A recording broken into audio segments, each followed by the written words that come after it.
Hello friends, so this is the continuation video on हम जो hydrostatic forces की बात कर रहे थे ऑन द समर सरफेस। तो as of now what I have discuss the hydrostatic force on a horizontal surface. I have discuss the horizontal hydrostatic forces on the vertical surface. I have also discuss the horizontal forces acting on an inclined surface. तो इन तीनों cases को हम discuss कर चुके हैं। Horizontal plane पे किस तरह से हाइड्रोस्टैटिक फोर्स एक्ट करता है, वर्टिकल प्लेन पे किस तरह से हाइड्रोस्टैटिक फोर्स एक्ट करता है, इंक्लाइंड प्लेन पे किस तरह से हाइड्रोस्टैटिक फोर्स एक्ट करता है। और आज के हम इस पे लेक्चर में स्टडी करेंगे, रीड करेंगे या डिस्कस करेंगे जो कर्व सरफेस होती हैं उन पर हाइड्रोस्टैटिक फोर्स किस तरह से एक्ट करता है। And later will solve one numerical based upon it. तो यहाँ पे आप देख पा रहे हैं, ये आपने डायग्राम ड्रॉ किया हुआ, ये फ्री सरफेस है और ये कर्व सरफेस है। ठीक है, फ्री सरफेस आप समझ लो, फ्लूइड की टॉप लेयर होती है, उसको बोलते हैं हम फ्री सरफेस। ये कर्व सरफेस है और हम आज के इस लेक्चर में ये एक्सप्रेशन ड्राइव करेंगे कि इस पर किस तरह से फोर्स एक्ट करता है। तो अब ये देखिए, ये इस तरह का सरफेस है, तो इसमें चूंकि हाइट अलग अलग है फ्री सरफेस से, तो इसका मतलब फ्री सरफेस से जो फोर्स एक्सर्ट हो रहे होंगे इनमें, ठीक है, वो भी अलग अलग फोर्सेस एक्सर्ट हो रहे होंगे। तो ऐसे केसेस में हम क्या करेंगे, एक एलिमेंटल एरिया हमने कंसीडर किया। इस तरह का डेरिवेशन हम कर चुके हैं ऑलरेडी एलिमेंटल एरिया वाले। जैसे वर्टिकल सरफेस थी उसके केस में भी किया था, इंक्लाइंड सरफेस थी उसके केस में भी किया था। यहाँ पर कर्व सरफेस है, कर्व सरफेस के केस में भी हमने एक एलिमेंटल एरिया निकाल लिया और इस एलिमेंटल एरिया एरिया पे हम हाइड्रोस्टैटिक फोर्सेस कैलकुलेट करेंगे। उसके बाद जैसे हमने हाइड्रोस्टैटिक फोर्सेस कैलकुलेट किए इस पर्टिकुलर एलिमेंटल एरिया पे, तो जब हम इसको इंटीग्रेट कर देंगे तो इस पूरे प्लेन पे आपका हाइड्रोस्टैटिक फोर्सेस निकल आएंगे। तो हाइड्रोस्टैटिक फोर्स निकलने का वही फार्मूला, प्रेशर को एरिया से मल्टीप्लाई कर देंगे। तो सबसे पहले हम इस एलिमेंटल एरिया पे हाइड्रोस्टैटिक फोर्स निकालते हैं। तो हाइड्रोस्टैटिक प्रेशर निकालेंगे डेप्थ एच पे, तो हाइड्रोस्टैटिक प्रेशर निकालने का फार्मूला आपको मालूम है, पी इक्वल्स रो जी एच होता है। प्रेशर में जब आप एरिया से मल्टीप्लाई कर देंगे तो क्या आ जाएगा, हाइड्रोस्टैटिक फोर्स आ जाएगा। हाइड्रोस्टैटिक प्रेशर निकाला और हाइड्रोस्टैटिक प्रेशर में एरिया से मल्टीप्लाई कर दिया तो हाइड्रोस्टैटिक फोर्स आ गया। तो फोर्स इस पे हमेशा जो एक्ट करता है वो इस एलिमेंट के क्या एक्ट करेगा, प्रेशर को आपको मालूम है, प्रेशर का जो डायरेक्शन होता है वो प्रेशर पहली बात तो नॉर्मली एक्ट करता है, दूसरा प्रेशर टुवार्ड्स सरफेस एक्ट करता है। ठीक है, तो यहाँ पे प्रेशर एक्ट कर रहा है, तो normal force on element equals D F कितना हो जाएगा, पी इंटू डी ए। और पी की जगह आप क्या कर दो, रो जी एच पुट अप कर दो, और रो जी को आप क्या लिख सकते हो, स्पेसिफिक वेट भी लिख सकते हो। अब इसमें देखो, ये जो एलिमेंट आपने बनाया है इसको मैंने थोड़ा एग्जैजरेट करके यहाँ पे बना दिया। मैंने ये माना है कि जो एलिमेंट है वो हॉरिजॉन्टल से थीटा एंगल बनाता है। जब ये हॉरिजॉन्टल से थीटा एंगल बनाएगा और इस तरह से प्रेशर एग्जर्ट होगा इस पर नॉर्मल, ठीक है, तो ये तो आप सिंपल ज्योमेट्री से कैलकुलेट करोगे तो ये वाला जो एंगल है ये एंगल भी थीटा हो जाएगा। अब कैसे थीटा होगा वो भी आप देख सकते हैं। ठीक है, वो आप कैसे देख सकते हैं, ये एंगल थीटा है। ठीक है, आप इसको ये आप सिंपल ज्योमेट्री से आप देख सकते हैं कि ये एंगल थीटा होगा तो आपका ये वाला एंगल भी थीटा होगा। ठीक है, तो अभी आप फॉर द टाइम बिंग मान लीजिए इसको। तो डी एफ, ये फोर्स लग रहा है तो इसके दो कंपोनेंट हो जाएंगे, एक डी एफ एक्स हो जाएगा जो एक्स डायरेक्शन फोर्स एक्ट कर रहा होगा, और एक डी एफ वाई हो जाएगा जो वाई डायरेक्शन फोर्स एक्ट कर रहा होगा। ठीक है, तो यहाँ पे आप देख पा रहे हो। अब दूसरा क्या है कि ये जो फोर्स लग रहा होगा, तो जो एक्स डायरेक्शन फोर्स लग रहा होगा उसका प्रोजेक्टेड एरिया कौन सा होगा, ये वाला। और बाई डायरेक्शन फोर्स लग रहा होगा उसका प्रोजेक्टेड एरिया कौन सा होगा, ये वाला। इसमें ये चीज़ विशेष ध्यान रखने वाली है कि ये जो इंक्लाइंड ये वाला प्लेन है, इसमें पूरे या कर्व जो सरफेस है उसका पूरा हम एरिया नहीं लेते हैं। पूरा एरिया की जगह हम क्या लेते हैं, प्रोजेक्टेड एरिया। जो दिखेगा हमको वही एरिया हम कंसीडर करते हैं। तो जैसे ये आपका ए है तो इसके दो कंपोनेंट होगा, एक तो ये डी ए कॉस थीटा हो गया और इसका ये वाला कंपोनेंट क्या होगा, डी ए साइन थीटा होगा। तो डी एफ एक्स कहाँ लग रहा है, डी ए साइन थीटा पे लग रहा होगा। डी एफ वाई कहाँ लग रहा होगा, डी ए कॉस थीटा पे कर रहा होगा, क्योंकि भाई जो प्रेशर होता है वो नॉर्मल लगता है। तो ये इसके नॉर्मल क्या होगा, ये वाला एरिया, और इसके नॉर्मल कौन सा होगा, ये वाला एरिया। ठीक है, तो D F X equal D A sine theta हो गया, D F Y equals D A cos theta हो गया। अब फोर्स निकाल लो आप, D F X direction force निकाल लो तो ये फोर्स क्या हो जाएगा, प्रेशर इंटू एरिया, तो P into D A sine theta. इसका एरिया कौन सा है, D A sine theta projected area. ऐसे वाई डायरेक्शन में यदि बात करेंगे तो इसका प्रोजेक्टेड एरिया क्या हो जाएगा, ये वाला projected area D A cos theta. तो यहाँ पे डी ए कॉस थीटा लिख दिया। अब पी की जगह क्या लिख सकते हो, रो जी एच लिख सकते हो, तो यहाँ पर रो जी एच लिख दिया है। अब ये आपने एलिमेंटल एरिया पे निकाल ली। अब पूरी सरफेस भी यदि आप फोर्स निकालना होगा तो आप क्या करोगे, एक्स डायरेक्शन और वाई डायरेक्शन फोर्सेज जो आ रहे हैं उनको हम इंटीग्रेट कर देंगे। ठीक है, फोर्सेस क्या करेंगे हम, इंटीग्रेट कर देंगे। तो इंटीग्रेट करेंगे तो आप इस तरह से rho G H D A sine theta आ जाएगा ये। तो हाँ, अब आपको एक चीज़ और समझने की ज़रूरत है यहाँ पे कि जो वर्टिकल डायरेक्शन फोर्स लग रहा होगा हाइड्रोस्टैटिक फोर्स, वो बेसिकली किसकी वजह से लग रहा होगा, वो बराबर होगा आपको वेट के बराबर, जो फ्लूइड का वेट वो सरफेस कैरी कर रहा होगा उस वेट के बराबर वर्टिकल फोर्स होगा। तो यहाँ पे आप देख पा रहे हैं एफ इक्वल, जैसे सीधा निकालने का फॉर्मूला होता है प्रेशर इंटू प्रोजेक्टेड एरिया, यहाँ पे फॉर्मूले का। अब ये सारी चीज़ें हम एक न्यूमेरिकल कंसीडर करते हैं, उससे आपको और अच्छे से समझ में आएंगे। तो यहाँ पे एक न्यूमेरिकल आप देख पा रहे हो, एक कंटेनर है, ठीक है, इसकी इस तरह से ज्योमेट्री दी हुई है, यहाँ पे डायग्राम इसका ऑलरेडी दिया हुआ है। इसमें एक लिक्विड दिया है of specific gravity 0.8। Clear cut यहाँ से एक चीज़ ये समझ में आती है, जहाँ पे आपको स्पेसिफिक ग्रेविटी दी होगी तो उस स्पेसिफिक ग्रेविटी को आप किस में चेंज कर सकते हो, you can convert that specific gravity into density. And how you can convert specific gravity into density, you can convert it by multiplying it with 1000। उसको 1000 से मल्टीप्लाई करके आप स्पेसिफिक ग्रेविटी किस में चेंज कर सकते हो, डेंसिटी में चेंज कर सकते हो। तो इसकी डेंसिटी हो जाएगी 800। 0.8 में 1000 का मल्टीप्लाई करें तो 800।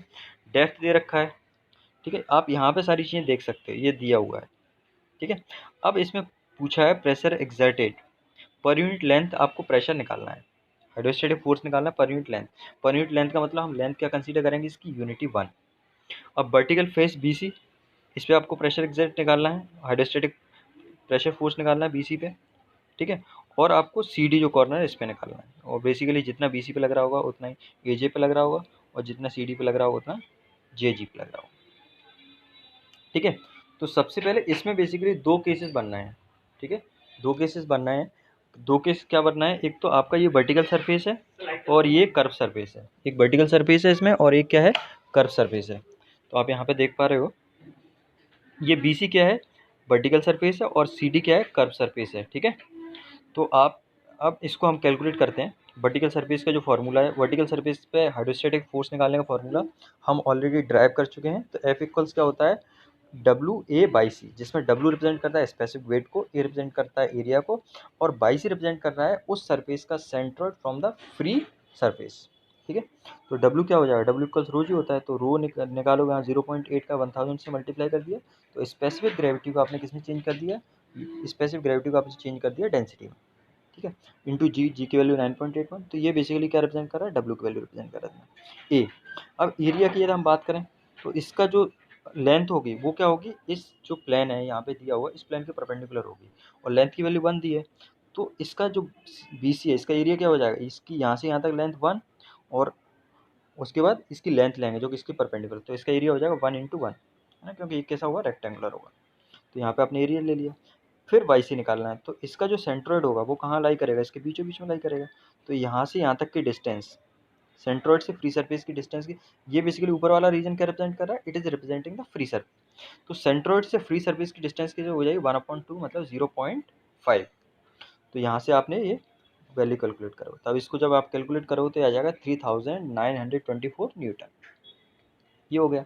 और ये फोर्स ऑब्वियसली कैसे एक्ट करेगा, हॉरिजॉन्टली एक्ट करेगा, आपको समझ में आता है कि प्रेशर क्या है, इस सरफेस के परपेंडिकुलर एक्ट करेगा, और टुवर्ड्स इस BC के टुवर्ड्स एक्ट करेगा, क्योंकि प्रेशर की। अब आपको सेंटर ऑफ प्रेशर निकालना है।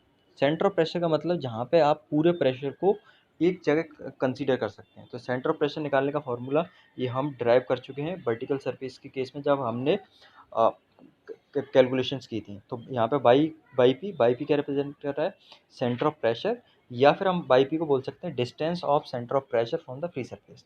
फ्री सरफेस से सेंटर ऑफ प्रेशर की जो डिस्टेंस होगी वो बाई पी है। बाई सी आपको समझ में आता है, बाई सी क्या रिप्रेजेंट कर रहा है, distance of the centre from the free surface, और आई सी रिप्रेजेंट कर रहा है मोमेंट ऑफ इनर्शिया, और ए एरिया रिप्रेजेंट कर रहा है, ये बाई सी आपको समझ में आता है। तो हम बाई पी निकालें, तो by P equals I C, by C की वैल्यू 0.5 है, आई सी क्या होगा BHQ/12, तो BHQ/12 ये हो गया I C. Moment of inertia of centroid, क्योंकि रेक्टेंगुलर सरफेस है, रेक्टेंगुलर सरफेस का जो एरिया होता है वो BH, मोमेंट ऑफ इनर्शिया होता है वो होता है BHQ/12। तो इस केस में B और H आपने ये वाला देखा, तो इसमें B और H बेसिकली क्या है, इसकी लेंथ जो परपेंडिकुलर है, तो वो 1 है, तो 1 × 1 का क्यूब/12, और एरिया क्या है 1 × 1 एरिया हो गया, इंटू 0.5 बाई से हो गया। तो इसको आप कैलकुलेट करो तो जो बाई पी की वैल्यू है, centre of pressure that will lie at a distance 0.66 metre from the free surface. अब ये आपने वर्टिकल सरफेस के लिए दोनों चीज़ें निकालनी। वर्टिकल सरफेस के लिए आपने हाइड्रोस्टैटिक फोर्स लगा निकाल लिया, प्लस आपने ये निकाल लिया कि वर्टिकल सरफेस में जो हाइड्रोस्टैटिक फोर्स एक्ट करेगा वो उसका पॉइंट ऑफ एप्लीकेशन क्या होगा, है ना। पॉइंट ऑफ एप्लीकेशन क्या होता है, सेंटर ऑफ प्रेशर। अब हम कर्व सरफेस निकालेंगे सी डी पे। तो कर्व सरफेस पे जो निकालने का फॉर्मूला है उसमें दो हॉरिजॉन्टल कंपोनेंट निकालना पड़ेगा और आपको वर्टिकल कंपोनेंट निकालना पड़ेगा, ठीक है। तो हॉरिजॉन्टल कंपोनेंट निकालेंगे तो उसका फॉर्मूला आपको वही लगाना है, डब्ल्यू ए बाई सी, ठीक है। फॉर्मूला आपको वही लगाना है, डब्ल्यू ए बाई सी। तो आपने डब्ल्यू आपको मालूम है। अब इसमें एक चीज़ आपको समझने की ज़रूरत है कि यहाँ पे ये सी डी है, ठीक है। तो यदि हम हॉरिजॉन्टल कंपोनेंट निकाल रहे हैं, हॉरिजॉन्टल प्रेशर मतलब यहाँ पे इस तरह से एक्ट कर रहा होगा, तो हॉरिजॉन्टल प्रेशर जो होगा या हॉरिजॉन्टल हाइड्रोस्टैटिक फोर्स होगा उसके लिए प्रोजेक्टेड एरिया क्या हो जाएगा, डी। प्रोजेक्टेड एरिया क्या हो जाएगा, डी।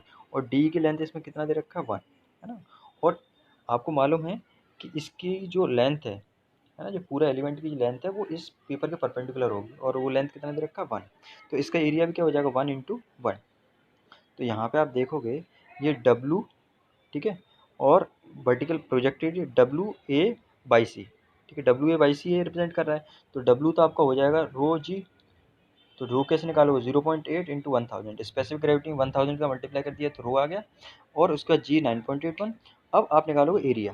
तो एरिया क्या है, डी इंटू 1। 1 × 1 क्या एरिया आ जाएगा। फिर आपने बाई सी निकाला। तो इस केस में आप देखोगे इस जो इसका सेंटर हो, इसका सेंटर यहाँ बीच में लाई कर रहा होगा। लेकिन यदि बीच में लाई कर रहा होगा तो इसकी यहाँ से यहाँ तक डिस्टेंस कितना, 0.5 हो जाएगी। और यहाँ से यहाँ तक ऊपर तक डिस्टेंस कितनी हो जाएगी, 1 + 0.5 मतलब 1.5 डिस्टेंस हो जाएगी बाई सी की। तो इस केस में आपने देखा यहाँ पर 1 + 1/2 ये बाई सी की डिस्टेंस हो गई। तो ये आपने हॉरिजॉन्टल हाइड्रोस्टैटिक फोर्स कैलकुलेट कर लिया सी डी पे। तो ये आपका हाइड्रोस्टैटिक फोर्स आ गया 11772, ठीक है। उसके बाद आप क्या कैलकुलेट करोगे, वर्टिकल फोर्स। मैंने आपको ऑलरेडी बता चुका है कि वर्टिकल हाइड्रोस्टैटिक फोर्स होगा वो बेसिकली क्या किसके बराबर होगा, जो वेट एक्ट कर रहा होगा, है ना। वेट हमेशा कैसे एक्ट करता है, वर्टिकली डाउनवर्ड डायरेक्शन। तो यहाँ पे एफ भी आ गया। तो weight of liquid supported by curve C D, specific weight into volume. तो वेट को निकालने का सीधा फॉर्मूला होता है, स्पेसिफिक वेट है, स्पेसिफिक वेट में यदि आप वॉल्यूम से मल्टीप्लाई कर देंगे then you will get the weight, ठीक है। तो स्पेसिफिक वेट तो आपको समझ में आता है, रोजी से आ जाएगा। ऐसे ही यदि आप वॉल्यूम निकालना है तो वॉल्यूम निकालने के लिए आपको ये करना पड़ेगा। देखो वॉल्यूम कैसे निकालना होगा, वॉल्यूम जैसे इस पूरे ये बेसिकली यहाँ पे इतना वॉल्यूम एक्ट कर रहा होगा इसके ऊपर। तो इसका वॉल्यूम निकालने के लिए सबसे पहले आपको इस रेक्टेंगल का वॉल्यूम निकालना पड़ेगा, उसके बाद आपको ये वाला वॉल्यूम निकालना पड़ेगा, ठीक है। तो इसका वॉल्यूम क्या हो जाएगा, जैसे ये क्यूबॉइडल होगा तो 1 × 1 और इसकी लेंथ परपेंडिकुलर तो ×1 हो जाएगा, प्लस ये आपका क्वार्टर सर्कल है। क्वार्टर सर्कल है तो क्वार्टर सर्कल केस में क्या जो आप वॉल्यूम निकालोगे तो वो क्या हो जाएगा, π/4d² × h, है ना। इसको सॉरी π/4r² × h हो जाएगा, π/4r² × h। भाई सर्कल का एरिया क्या होता है, πr²। यदि आपने क्वार्टर सर्कल कर दिया तो उसका जो एरिया हो जाएगा वो π/4r² हो जाएगा। और हाइट आप लेंगे तो सर्कल को सिलेंडर में चेंज करेंगे तो हाइट हो जाएगा। तो हाइट इसका 1 दिया हुआ। बेसिकली क्या है, जैसे आप ये सिलेंड्रिकल सरफेस होगी, है ये कर्व किस तरह का रिप्रेजेंट कर रहा है, सिलेंड्रिकल या आर्क की फॉर्म में रिप्रेजेंट कर रहा हो। तो आपने सर्कल का एरिया निकाल लिया, एरिया में लेंथ का मल्टीप्लाई कर देंगे तो इसका पूरा वॉल्यूम निकल आएगा। भाई सिलेंडर आप सिलेंड्रिकल सरफेस का मान के चलो, तो सिलेंड्रिकल सरफेस का आप कैसे वॉल्यूम निकालते हो, उसका जो सर्कल है, जो उसका क्रॉस सेक्शन है वो सर्कुलर होता है। तो सर्कल का एरिया निकाला और उसमें आपने हाइट का मल्टीप्लाई कर दिया तो उसका वॉल्यूम निकल आता है। πr² सर्कल का एरिया हो गया और उसमें हाइट का मल्टीप्लाई कर दिया तो πr² h। तो ये क्या रिप्रेजेंट करेगा, रिप्रेजेंट करेगा वॉल्यूम। तो यहाँ पे आप ये सारी चीज़ें आप देखते हो, यहाँ पे कर्व सरफेस पे फोर्स जो एक्ट कर रहा है वो आ जाएगा। हाँ तो यहाँ पे स्पेसिफिक वेट इंटू वॉल्यूम लिखा हुआ है। तो वॉल्यूम देखो, वॉल्यूम निकालने का वही फॉर्मूला है, जैसे पहले उसका निकाला है तो BC × C × 1। इसका BC × C × 1 का मतलब समझो। देखो ये BC है, ये C है, और इसका जो डेप्थ होगी, गहराई होगी या लेंथ होगी वो इसके परपेंडिकुलर होगी पेपर के। तो ये 1 ये है, ये 1 है, वो ×1 हो जाएगा। ऐसे ये इसका निकालोगे तो ये सब आप देख पा रहे हो यहाँ पे W × π/4, है ना। और R क्या है, C। आप उसमें देखो तो C है। ये सब निकालो तो आपने W ले लिया 0.8 × 1000 9.81, W कॉमन आ जाएगा यहाँ पे। तो ये 1 × 1 × 1 ये किसका हो गया, क्यूबॉइडल वाले का वॉल्यूम हो गया। और ये π/4r² × h ये आपका जो आर्क है उसका वॉल्यूम हो गया। तो ये टोटल वॉल्यूम आपने निकाला तो टोटल वॉल्यूम आ जाएगा 1 + 0.7854, ठीक है। तो इसको कैलकुलेट करोगे तो 7848 आ जाएगा, ये आ जाएगा 1.7854। तो ये वर्टिकल जो फोर्स एक्ट करेगा वो आ जाएगा 14011.8 न्यूटन, है ना, 14,011 किलो न्यूटन। तो इसमें हॉरिजॉन्टल वर्टिकल फोर्स निकाली। अब रिजल्टेंट फोर्स निकालने का फॉर्मूला क्या होता है, हॉरिजॉन्टल फोर्स का स्क्वायर प्लस वर्टिकल फोर्स का स्क्वायर। तो आपने यहाँ पे ये 11.772 ये आपका किलो न्यूटन में मैंने ले लिए हैं दोनों, ठीक है। ये हॉरिजॉन्टल फोर्स है और ये वर्टिकल फोर्स है 14। तो रिजल्टेंट फोर्स निकाल लिए, तो रिजल्टेंट फोर्स आपका ये आ जाएगा, ठीक है। अब एंगल हॉरिजॉन्टल से निकालना, तो एंगल निकालने के लिए ये फॉर्मूला होता है tan inverse vertical force upon horizontal force. तो ये आप कैलकुलेट करेंगे तो यहाँ से आ जाएगा 49.43। तो आपको काफ़ी चीज़ समझ में आ गई होंगी इससे कि जो कर्व सरफेस होता है उसको न्यूमेरिकल किस तरह से सॉल्व किया जाए। तो आगे आने वाले लेक्चर्स में हम कुछ न्यूमेरिकल सॉल्व